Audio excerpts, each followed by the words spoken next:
right, we're going to check out a Fat Electrician video. Actually, not a Fat Electrician video, a Fat Files video specifically. And this is on All the Redboxes Were Stolen. This is about Redbox. So if you guys didn't know, Redbox went out of business like 4 years ago. Like completely. I do note that, like, technically, if you see a Redbox next to like a CVS or a Walgreens or like whatever, if you know how to disconnect the power correctly, you could technically take it as long as you know the laws of your state. Never used them?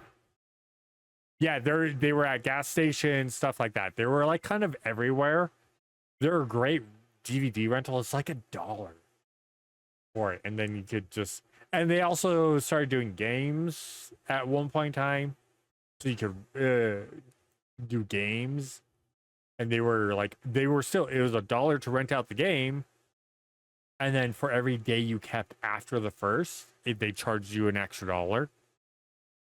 So it was actually a really good business model, but you know, we got into a digital age, which awesome. I love the digital age, but I like having a disc. We've been playing Bloodborne today, and I literally have been playing it off of a disc. Because don't get rid of your shiny disc, PlayStation. You fucking said that, and yeah, fucking. That's a rant. That is for something completely else. I will get to that. I promise I will get to that. The rant is there. It is built. It just needs to be released, but this is not the time or place for it. But we'll get to it. We'll get to it. Anyways, let's check out that files. And all the red boxes were stolen.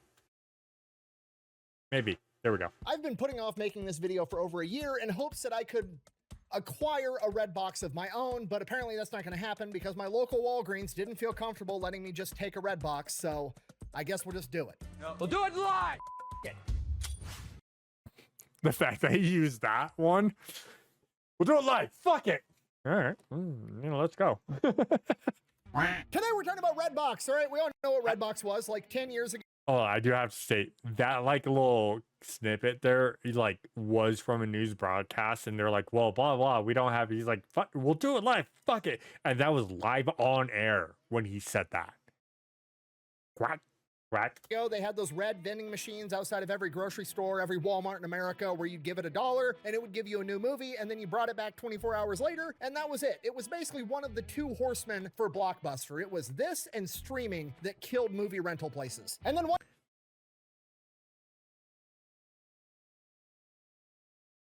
And I have to tell you this. There is going to be a point where we hold on, let me move myself. There is going to be a day. You, me, the kids, we're just gonna go up Oregon. No, you Oregon. But we're going to Oregon for one specific reason. Because the kids need to understand the culture that was Blockbuster. And the last remaining Blockbuster is in Oregon.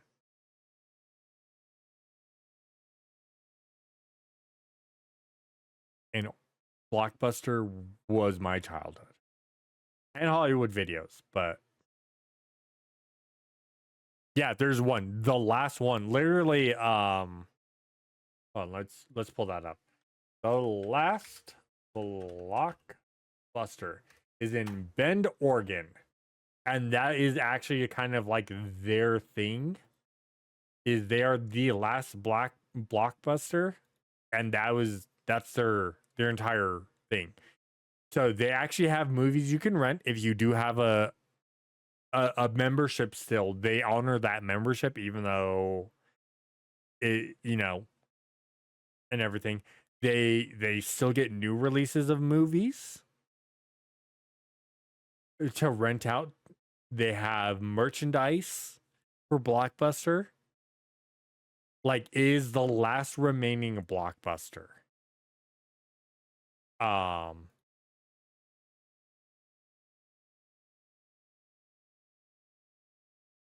So yeah, and a lot of it is still set up like a blockbuster was.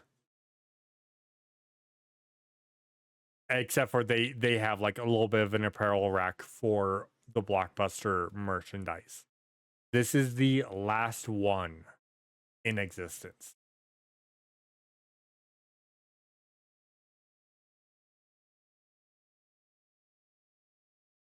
So yeah, we're taking a trip up to Bend, Oregon, and we're going to visit the last block.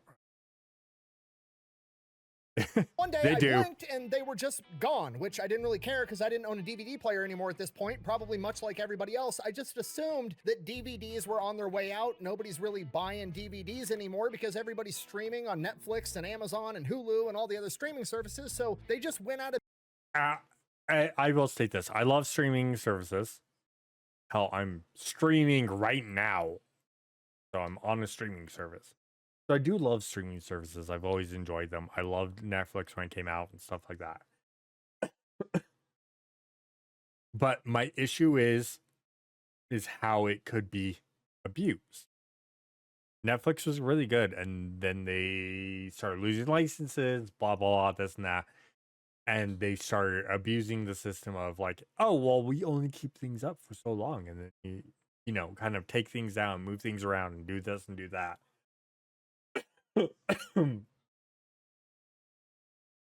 Sorry, let me.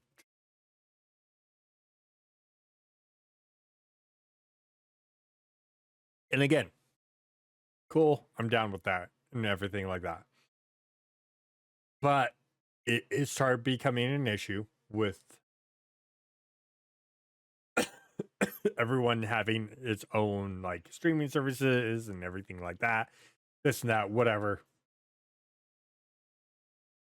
And I started seeing like an issue with it of doing that and like things down and you never owning your copy and this and that. And then as soon as Xbox went over to theirs, I was like, this is going to become the biggest issue because there you can just go, yeah, well, you don't own the game, so even though it's downloaded on your console, you don't have access to it because, well, we don't have it allowed anymore. They haven't done that yet, but they're going to. Trust me, they're going to. Same with PlayStation. If it's digital, it's not good. And I will get into that in a rant video before you guys know it. Trust me. Yeah, I loved waiting. It sucked waiting for the discs when Netflix first came out. I loved it though. It was so good. So good. And Blockbuster could have bought them for like nothing. And they screw themselves over. Anyways. Business is what I thought. And I was partially correct. I mean, it's a little bit more unhinged than that, but yes, Redbox, the company, did go out of business, predominantly because of streaming. But the Redboxes themselves, like the actual physical vending machines, did not disappear because the company went out of business. They disappeared more than likely because people stole them. I mean, legally speaking, it wasn't stealing, but they definitely rolled up to a Redbox that wasn't theirs, said finders keepers, threw it on a trailer, and took it. Okay, and I know what you're thinking. I can read your mind right now. You're thinking, I know where a Redbox is in my town to this day. Are you telling me that if I roll up to that red box, I can just Christopher Columbus that shit? I can plant a flag in that red box and declare it's mine forever and all eternity? If you do it the right way, yeah. You gotta love that. Welcome back, by the way, Penny. So we got through Bloodborne. Well, not all Bloodborne. We got through a specific set of bosses. Bloodborne. We're picking it back up tomorrow. This is only going to get harder from here on out, but it's fine. Get in, loser. We're going shopping. And we're going to get to it right after. Oh, look, Mean Girls.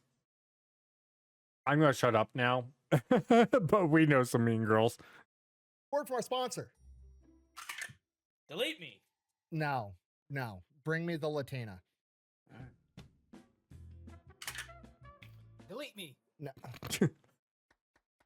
This video is brought to you by Delete Me, okay? Super simple business model. You give them money, they turn around and they make sure the data brokers on the internet aren't selling your personal information. Okay, pretty much anytime, Really quickly, before he continues on this ad, go use Delete Me, everyone. I do use it. It's great. I had an issue where I had some spam calls come in. I got back onto my Delete Me account. I'm like, hey, blah, blah. I confirmed some more things. I haven't had a spam call for the last 2.5 months. I haven't had any spam emails. Delete Me works. Delete Me is worth it. Trust me. They get rid of that unnecessary data, like because you got a Kroger card or a Maverick card or whatever, like a gas station card to save like 10 cents on the gallon every $100 you spend or whatnot. It gets rid of those companies taking that information and selling it to data brokers to give it to like a whole bunch of like just random people who will buy it. Gets rid of it and you're good. I use it so much and it's so good. It's so worth the money. It's like $130. Happy if things go the way we want it to go. You don't have to worry because Delete Me has a family plan, which is like $20 for the first 3 extra members, and then it's like $10 per member after that. So it's a great thing, you know. And I'm about to get my mom on it. I'll, and do stuff like that because it's so good. It's for the money. It's worth the peace of mind for that money. I cannot. They're not. This is not paid promotion from me because I am not being paid by them to say this. I am straight up saying I appreciate them and I appreciate Nick for turning me on to them. They are amazing, and I will keep just until they go bad. I will keep praising them. Thing is free on the internet, but you have to make an account and give them your name and address and email address and all that stuff. They're basically just taking all that information, selling it to data brokers, and that's how they're able to offer that service for free. Harley's but when angry. You Delete Me, they monitor all the major data brokers. Whenever they start selling your personal information, they automatically submit the opt-out request for you and have that information taken down, and they give you quarterly reports to let you know how many different listings they've taken down. But then Delete Me still has my information. Yeah, obviously, they kind of have to have the information so they know what information to have taken down. That's just how that works. I mean, your options are really A, you have a bunch of people selling your information to anybody that's got cash, or B, there's one person that has your information and their entire job is to make sure nobody else has it and you're paying them directly. Yeah, I'm taking B, all right, which raises the next question. Is Delete Me gonna be able to keep my personal information safe? So I asked them. They said their security certification is a ISO 27001. I had no idea what that meant. Yeah, the keyboard war. Really? It said Twitch. Really? Keyboard warrior? Really? It was keyboard warrior that got it. Really, Twitch? Stop being fake and gay. Anyways, that ISO that he just stated, that 27001, is literally one of the highest. The only thing higher is military. Like the highest level of militaries. I would love to get a Delete Me sponsorship, Penny. I would love it. I've reached out once. I'm not at the level, but they put me in. They're like, we see you. We understand you use us and you want to promote more. Cool. You're just not there. Okay, cool. I understand that. I respect that. So I will give them that. But they're very upfront. We respect you. We like the fact that you want to get sponsored by us, but we know people aren't going to use you as much right now, so we're not going to push it, but hopefully in the future. Cool. Awesome. No, for delete me, they kind of want to make things a little more like they want to make sure it's not like sub count, it's like view count. They want to make sure that you are getting those views. Big thing. Apparently. But yeah, that ISO, like I said, the only thing higher than that is literally Pentagon super secret level and higher, like going down into the basement of the Pentagon type of security level. Like you're not getting into it, so it's a hard thing to break. It can be broken. Anything can be broken. Trust me, anything can be broken, but it's not easy to break.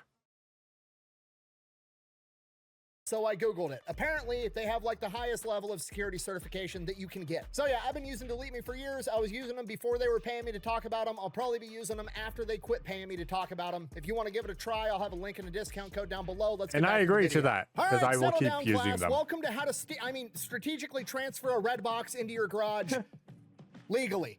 Allegedly. Okay, I don't know why you did air Allegedly. quotes. It is legal. I just don't know if it's ethical, but who really cares? We interrupt this program to bring you. Whoa. Look, ladies and gentlemen. Oh, look, it's Jake the lawyer, the internet squire, who is actually legally Nick, like the Unsub crew. This is their lawyer. If you ever want to know legal advice, check out the internet squire. Jake the lawyer is really great. He worked with Corridor for a long time. He still works with them, and he does help do lawyer stuff for them, like keeping them out of legal trouble. And he helps the Unsub crew stay out of legal trouble. So he is a lawyer by law. Like he actually has passed the bar for, I believe he has passed the bar for both California and Texas. So he can practice in both. Gentlemen, look, I have to interject. Here's the deal. Nothing, and I do mean nothing, about what is being said in this video is or should be taken as legal advice, okay? You gotta check this out for yourself. Don't just be rolling up to gas stations and strip malls and loading up Redbox machines and driving off with them. That is not a good idea. I got you. It's better if nobody you don't know anything. What are you talking about? I'll take care of it. And then either way, my client is not liable for anything you do, okay? Don't you make me come back here, because I will. Anyways, my name's Nick, the Fat Electrician. I'll be your instructor today, and the first thing you're going to learn in my class is the most important part of any successful heist is the background work. Okay? Yeah, you've got the sub count and the hours, right, Penny, for YouTube? You could probably be monetized, but the big thing is like if you're not doing live streams, it's not worth it.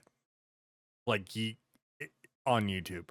I will state that if you're not doing live streams on YouTube, it's not worth it. You want to wait till after you break the 1,000. Oh, you don't have the 3,000 hours. Okay. We'll get you there, Penny. We'll get you there. Yeah. Once you break 1,000, like you break the 1,000-hour requirements, that's the better time to get monetized, because that's when you can start getting ad revenue and everything like that. If you live stream like I do, 500 works. Same with like what Night Owl does, even though YouTube screwed him over. Same with Nylath, because they're apparently inauthentic, which they're not. They're very much people. They're producing actual videos.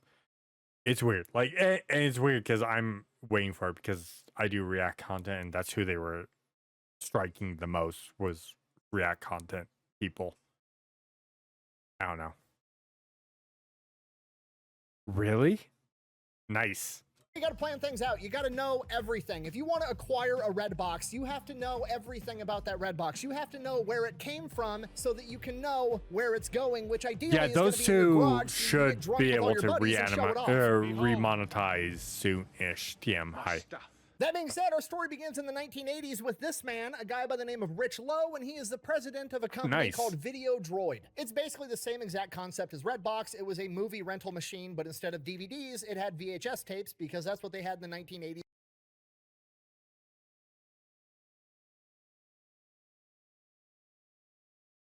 I have to state, I do have a VHS player, and I do still have VHSs. I have to fix one other thing, though. And Happy, you're going to laugh at this. I have a Laserdisc player. And I have Laserdiscs. I have some very rare Laserdiscs. You'd laugh because you know what those are. But I gotta fix one thing because the pressure plate to push the Laserdisc down got kind of damaged, so I gotta replace that. Once I replace that, the Laserdisc player will work perfectly.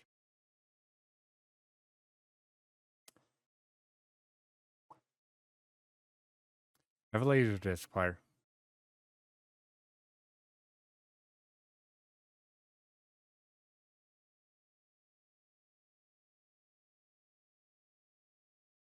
Yeah, I've got a VHS player that still works, and I've got a ton of VHSs. I have another tape player that is for other things. Because I have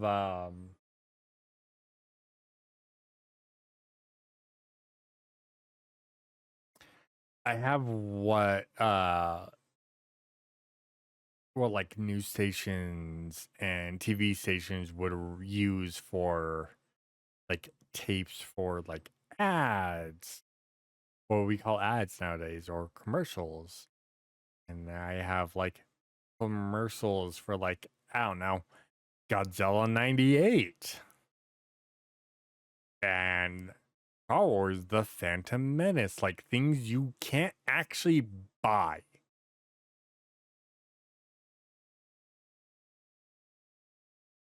Like, I have things you can't actually buy tapes.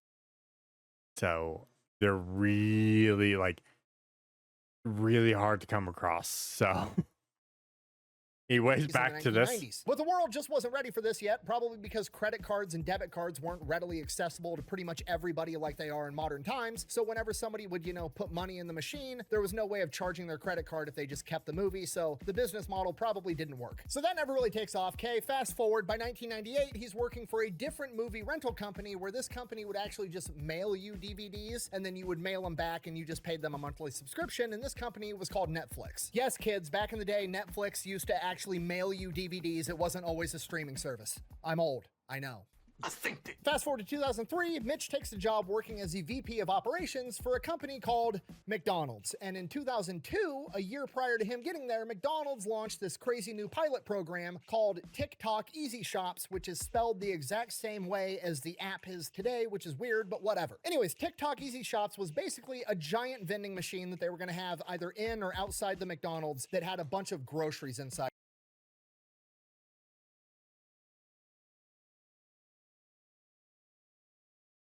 I don't know if I trust that.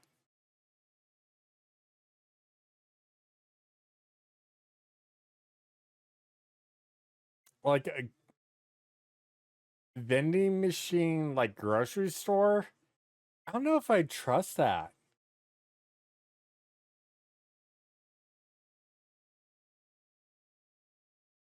Because I'm looking at like milk, like looking at bread, looking at like toilet paper and Tide and Cascade and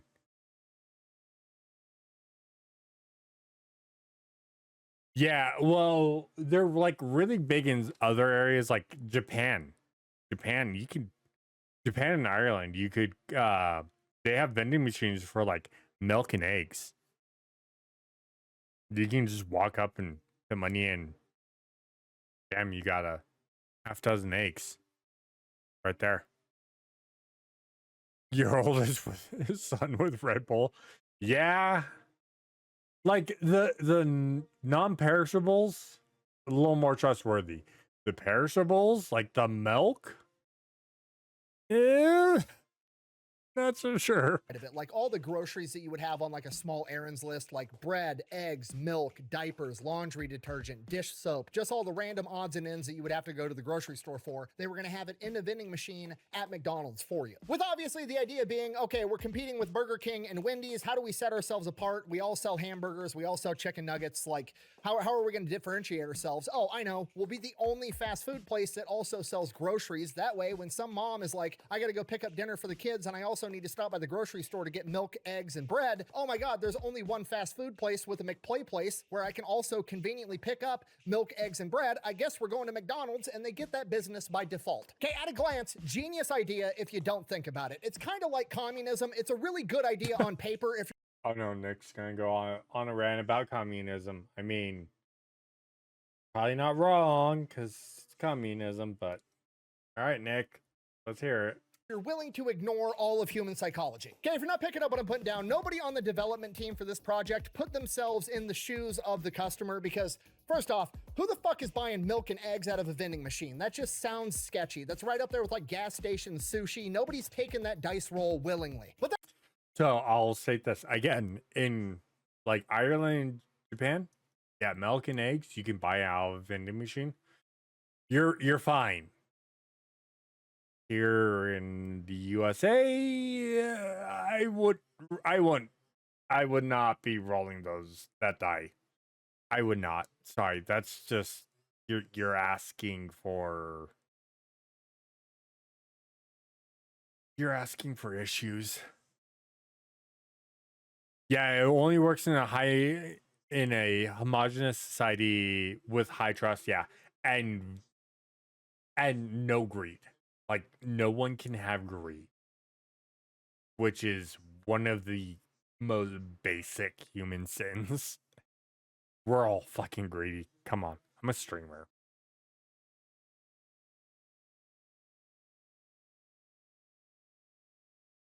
Like, don't get me wrong. I love doing this. I love doing this just to have fun with it.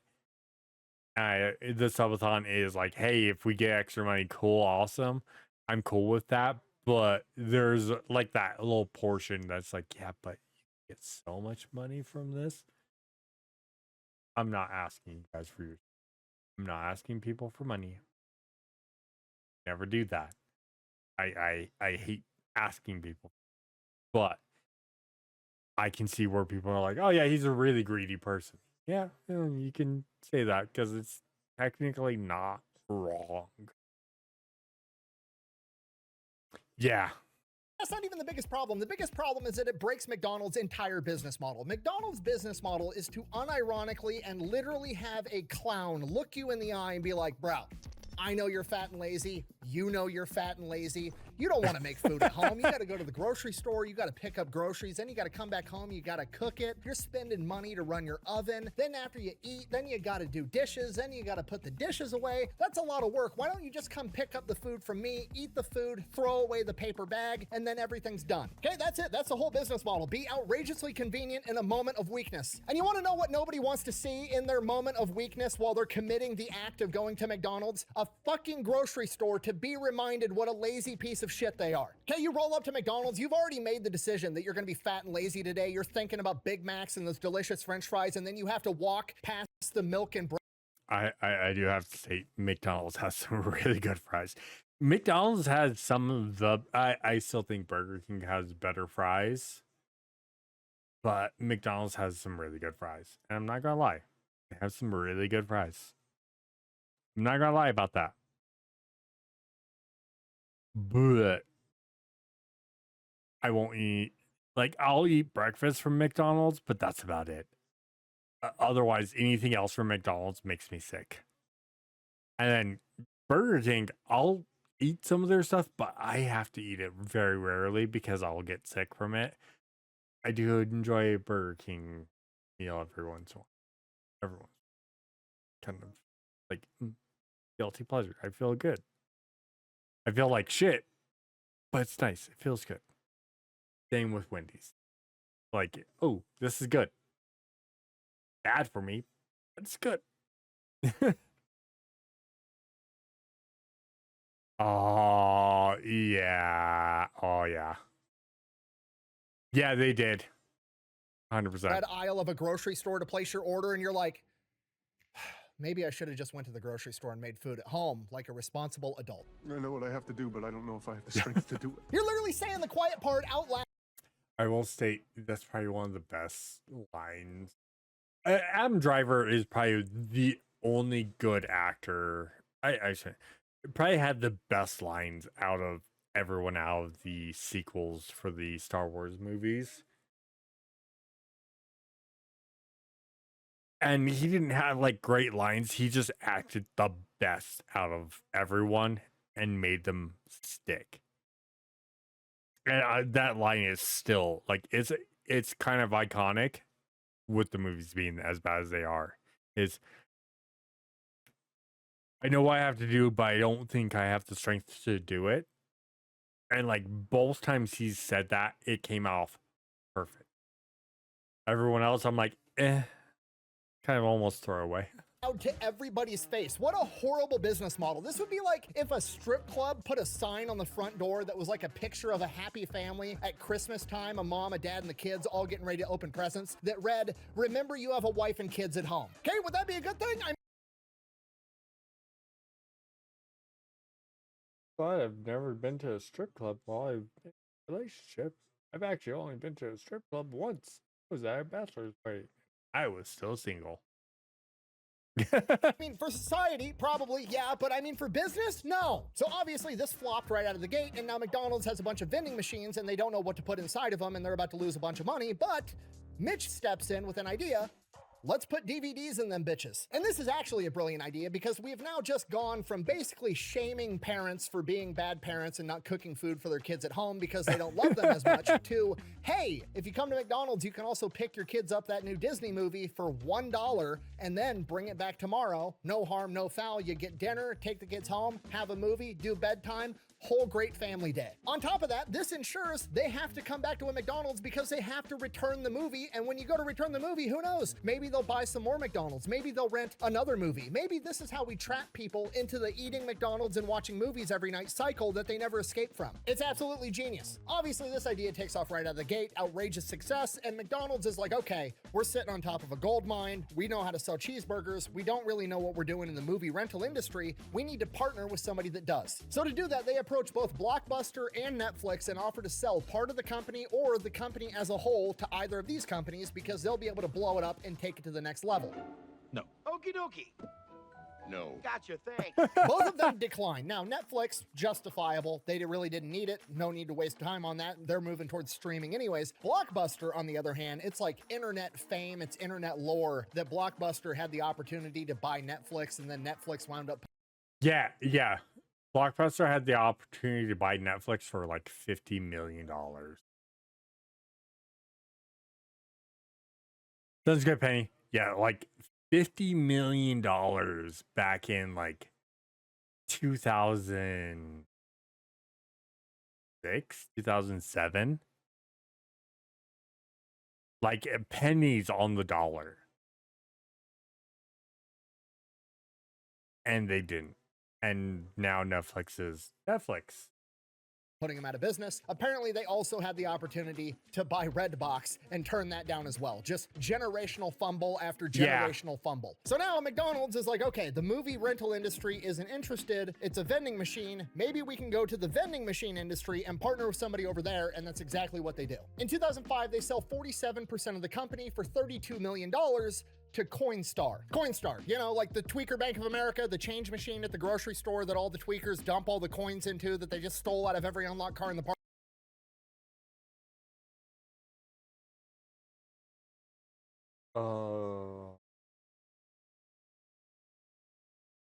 I'd go to Coinstar because I just have like a bag of change.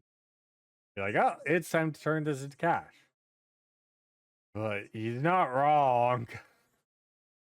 He's not wrong. parking lot, and then they get the little ticket and take it up to the counter and they get cash instead. That thing. It's like the perfect business to partner with. I mean, think about it. They're already in retail locations all over the country, and their upsell is way harder. If you can convince somebody to give up 10% of their money in exchange for turning their metal money into paper money, renting out $1 DVDs is an easy sell. So easy, in fact, that it only takes them 2 years to dethrone Blockbuster as the #1 movie rental service in America with over 6,000 locations across the country by 2007. There's Redboxes popping up all over the country. They're making a ton of money. Because of this, Coinstar exercises an option in their contract to buy 51% of the equity, becoming the majority shareholder in 2008. And by 2009, they pay another $176 million to buy out the rest of the equity, and they own the entire company. Okay, just so we're on the same page, this genius over here. Damn.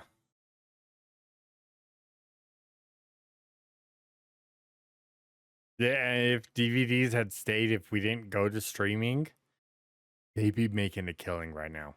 Mitch Lowe came to McDonald's when they were trying to sell milk and eggs out of a vending machine and failing horrifically, and spun it around into a over $200 million profit for McDonald's. I hope that clown gave that guy a bonus. Believe it or not, jail. Now, by this point, Redbox is spreading like wildfire. Wait, The clown what gave was that guy that? a bonus. Believe it Security fraud and conspiracy. Oh, holy shit. or not, jail. Now, by this point, Redbox is spreading like wildfire. They're already the #1 rental service in America, and Blockbusters are closing left and right, giving them even more business. They're just getting absolutely crushed by Redbox and Netflix. And it's because Netflix is, well, Netflix, and Redbox is just a better business model. They provide the exact same service, except they don't have the overhead of a building that you have to walk into, keep climate controlled. There's no employee that you have to pay. It's one machine that sits there 24 hours a day. It works for whatever the cost of electricity is, and they pass that savings onto the customer, only charging them $1 instead of like $5, $7, $8 that you get charged at Blockbuster. Blockbuster files for bankruptcy the next year in 2010, and by this point, there's so many Redboxes all over the country that 68% of the US population lives within 5 minutes of at least one Redbox. Those are rookie numbers in the At that point, I was working at Walmart, and we had a Redbox in the Walmart.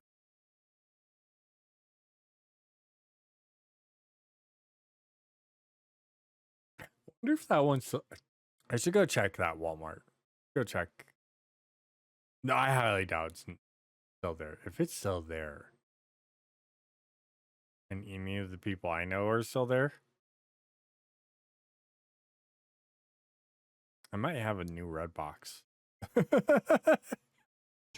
Very quickly, Redbox scoops up that market share left over by Blockbuster, and they are making over $1 billion a year in revenue for like the next decade. Then they start renting out video games, they start making even more money, but then by 2018, streaming's really starting.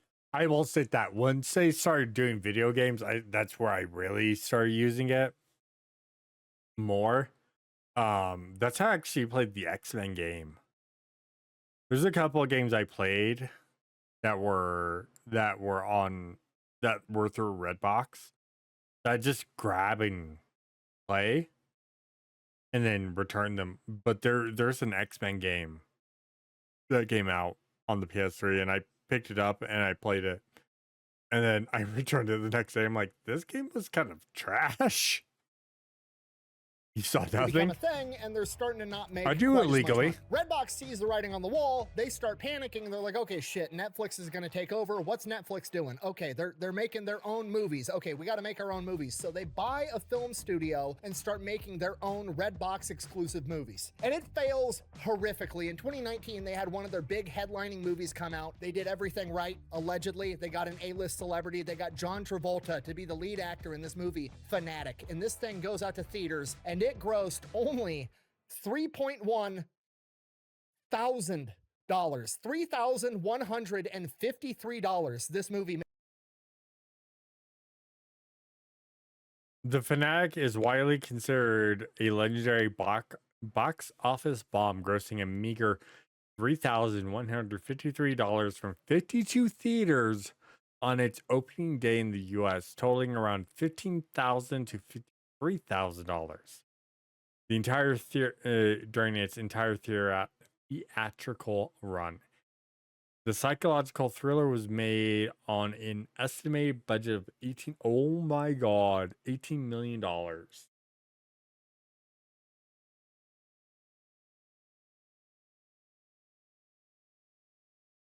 It made less than 1% of what its budget was. Oh, holy shit. That's a bomb. Made at the box office with an A-list celebrity like John Travolta. I don't know how it's possible to fuck this up that bad. Motherfuckers. But hey, they got it done. So now they're really panicking. They're like, okay, making our own movies isn't working. What else is Netflix doing? They're streaming. Okay, we got to start streaming. They start their own streaming service, Redbox Free TV. Okay, judging by the fact that I've never heard of that until literally right now, I'm going to go ahead and say that flopped because I've been streaming since streaming was a thing. So at this point, Redbox is just a sinking ship. It's going down with the rest of the VHS and DVD industry. Nobody's buying this stuff anymore. It's just a matter of time at this point. But then something amazing happens, at least for Redbox. It's pretty horrific for the rest of the world, but for Redbox, it was great. COVID happens. You know, I got a little bit of a cold myself. Yeah, one day everybody just woke up and the government came out of left field on the news and was like, hey, so over in China, like a bat made out with a pig or something and created some new flu. We've done a bunch of research, supposedly, and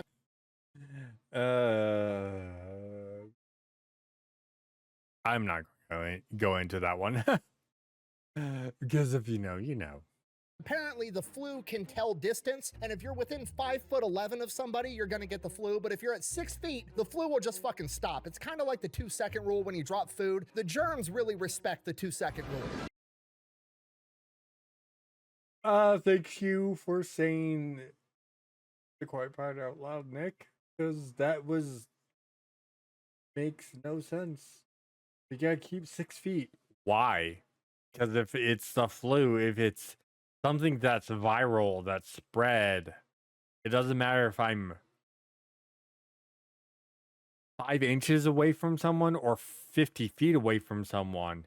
If it's air spread, they're going to contract it. That's kind of how like the flu works. There are other like flu like diseases, viruses that are specifically touch based.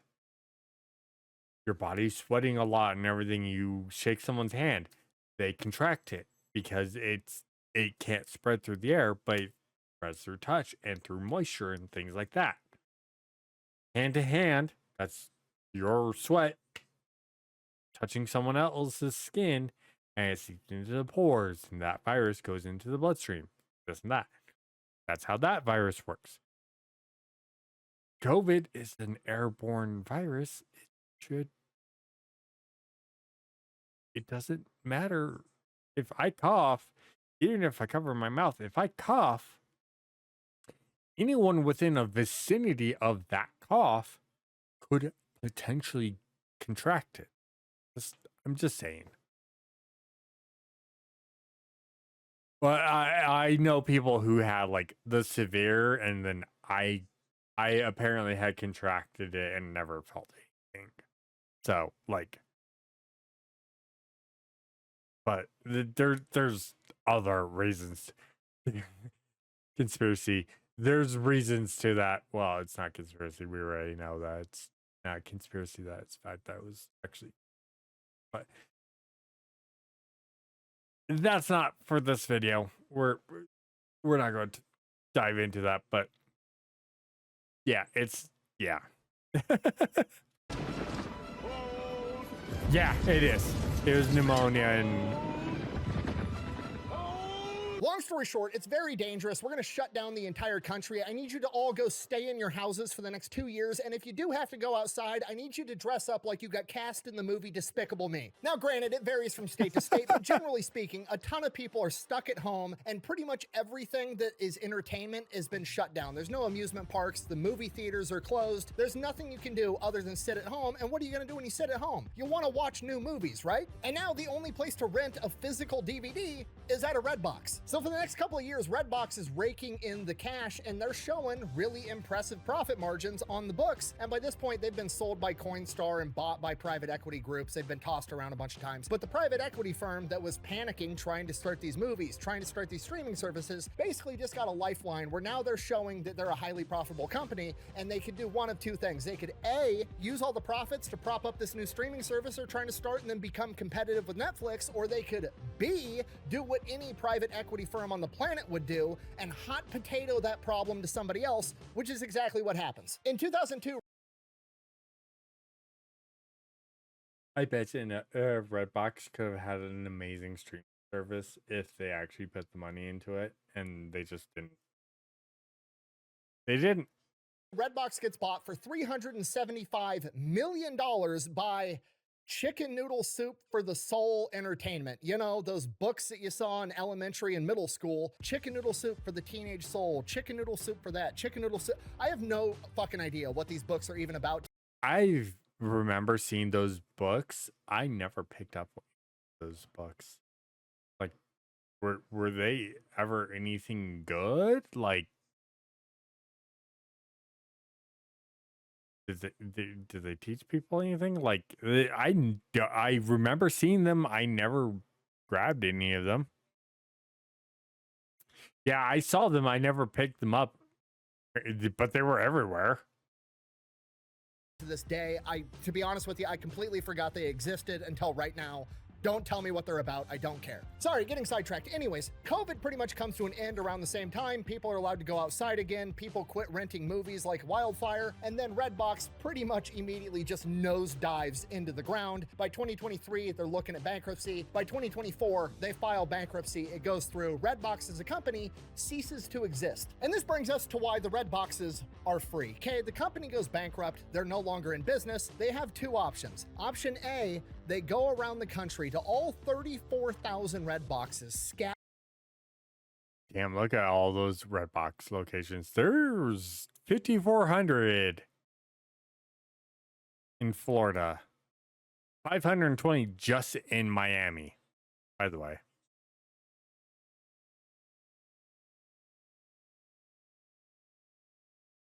Everywhere, and they can hire an electrician because they're hardwired in. So an electrician has to go in there, unwire the Redbox, disconnect it, make the outside where they had electrical running look all pretty, and then they can hire there's like another crew to 1,600. show up, pick up the Redboxes, take them to a warehouse, take all the DVDs out. Maybe they could sell the DVDs. What are the DVDs worth? Whatever somebody's willing to pay. Go to a pawn shop. They're like $1, maybe $5 each. Not a lot of money to be recouped there. What do you do with a Redbox see if I machine? can find one. It's basically garbage now. So now you got to pay this crew to go take all the DVDs out, try to make money off of those, then take what's left of the Redbox out to the landfill or have it recycled or whatever. It's going to be extremely expensive to hire all these people to move 34,000 of these giant red refrigerators full of movies. So they go with option B. They just fucking leave them. Yep. Explain this, you son of a bitch. Poor little guy.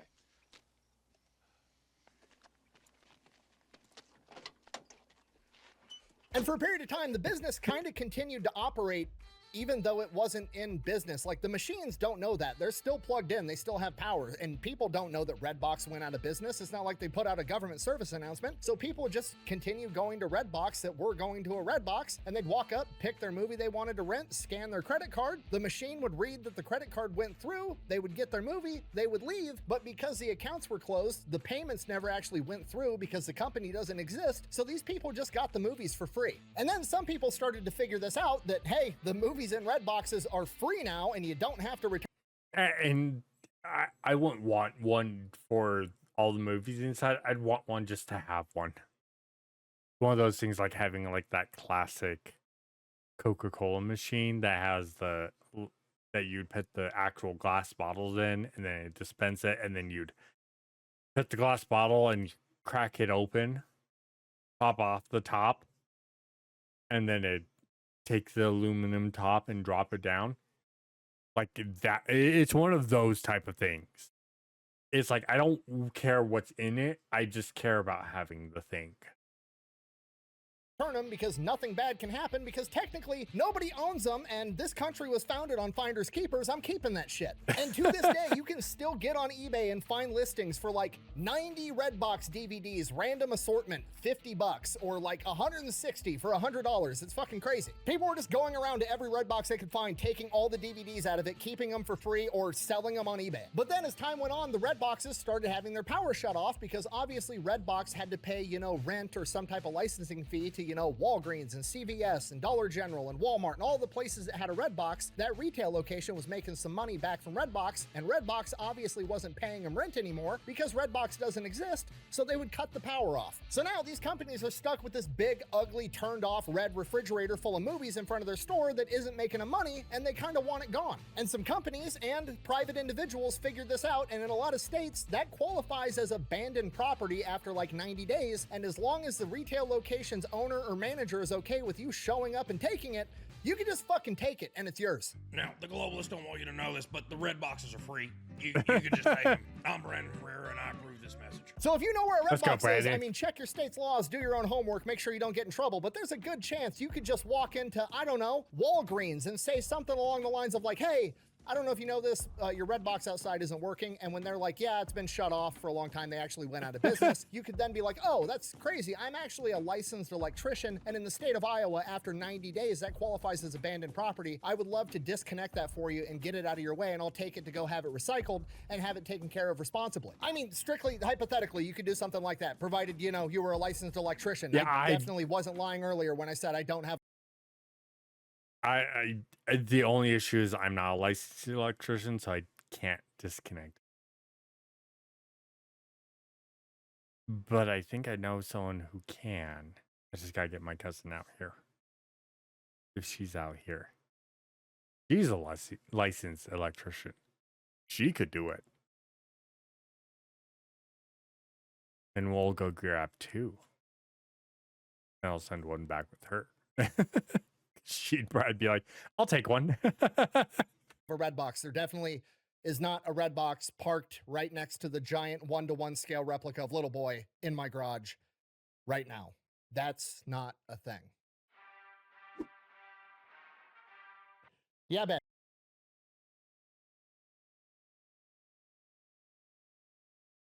That's his wife.